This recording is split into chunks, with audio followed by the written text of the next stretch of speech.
नमस्कार, अभिनंदन। आप सभी लोग का स्वागत है। मैं प्रमोद सिंह एजाईएस के चैनल से।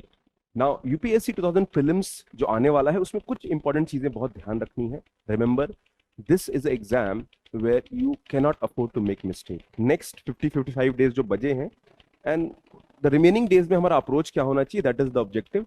But what are the common mistakes that you should be avoiding? The first thing, पहला बात याद रखिए that the day is decided. 28 May 2023 is the D day, यानी इस दिन आपको एग्जाम देना है।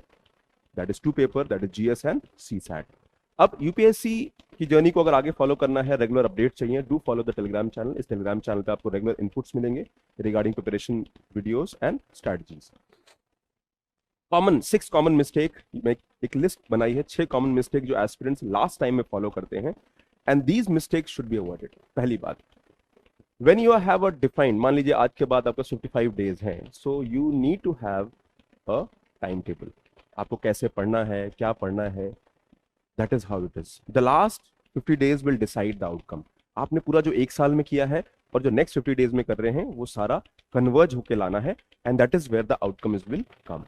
Preparing without time table, without time table random पढ़ना, इधर से कुछ लगा लेना, यू नो इधर से कुछ लगा लेना, एफर्ट करना, which is something which you have to avoid.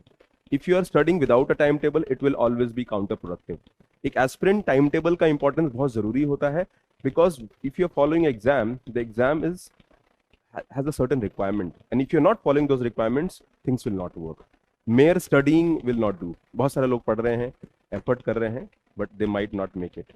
But you can make it if you have a proper structured approach. दूसरा, when you are targeting, मान लीजिए यूपीएससी का प्रीलिम्स 2023 है या 24 है, कोई भी एग्जाम अगर आप देते हैं, so you need to go at micro level, यानी आप सब्जेक्ट लेवल पे आप जाइए, right? You need to have at subject level and आप ग्रैनुलर लेवल पे जाइए, छोटे लेवल पे जाइए, अंडरस्टैंड करिए। Don't start with mock test directly, start with a previous year question. आप प्रीवियस ईयर क्वेश्चन से स्टार्ट करिए। Whenever you study a topic, revision करते टाइम उन टॉपिक से प्रीवियस ईयर क्वेश्चन को उठाइए, see the comfort zone. And previous year question should not be just looking at the question and the answer. सिर्फ question answer मत देखिए, go for the detailed analysis also to understand what kind of questions might come in the examination और उसका pattern या approach कैसा होगा। The third mistake where aspirants do is that they study, they don't practice MCQs and they don't practice mock test. Now again remember, अभी आजकल बहुत सारे mock test चल रहे हैं। In the mocks I always tell student that start with subject wise, और subject में भी आप topic wise करने की कोशिश करिए, that is more effective, right? So subject wise there are sectional tests which are very effective. For example, if you have read economy, a good approach would be that you pick the whole economy at one level and follow, revise it. Topic wise test है तो और भी अच्छा है, but you can go and give the entire section. पूरा revision करिए और साथ साथ PYQs and sectional test यानी questions on that particular subject आप analyze कर पाओगे। Then after this, जब इसको आप कर लेते हैं sectional test को, then go for the analysis part. And in the analysis part, look at the lacunas. आपके weakness क्या हैं, क्या silly mistake से क्वेश्चन गलत हुआ है, और maybe you are not well aware of the topic, या फिर आपको लगता है एग्रीकल्चर ढंग से पढ़ा नहीं है, यहाँ से क्वेश्चन ज्यादा गलत हो रहे हैं। So when you go at that level, now you exactly know what is needed eight next level, यानी इस एरिया को हमें एड्रेस करना है।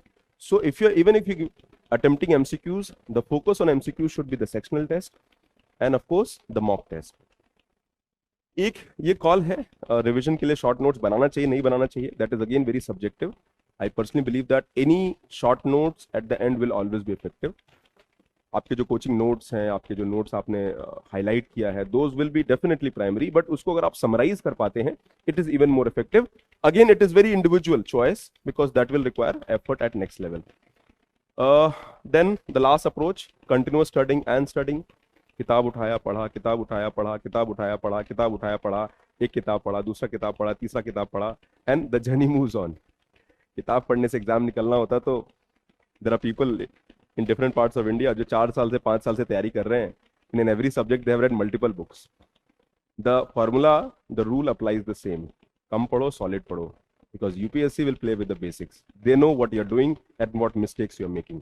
सो what you need to do is that you need to understand that हमें पढ़ने के साथ साथ एक एनालिसिस भी करना है कि पढ़ क्या रहे हैं, सोर्सेज क्या है, क्वेश्चंस भी लगा रहे हैं, understand your weaknesses, look at the high priority areas जहां से यूपीएससी क्वेश्चन पूछता है, Because if you do not know where UPSC is more focused on, you would not be able to answer.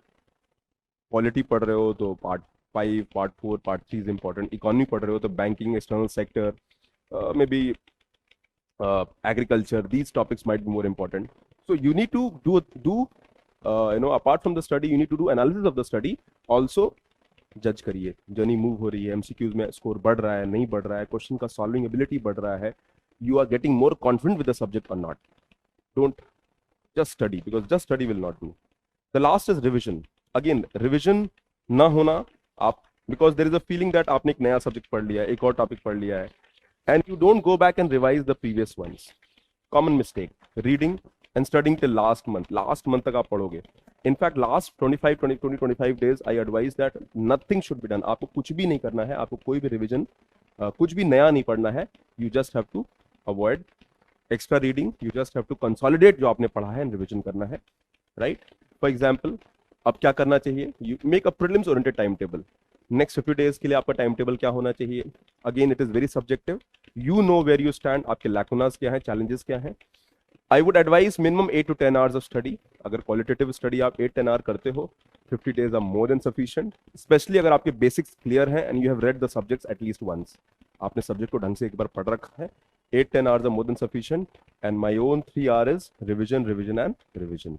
Revision जितना आप करोगे, उतना आपका understanding improve होगा and the journey will move forward. Static areas का revision, dynamic areas का revision, MCQs का revision, notes का revision, and converging all the revision at one place. So that would decide the outcome. You can also look at the courses at AJIS, and these are the details you can look in the comment section. Comment section you can put some inputs also, and you can like the video and subscribe to our channel. That is all for today. Thank you very much. Keep up the good work and then make the journey alive. Bye.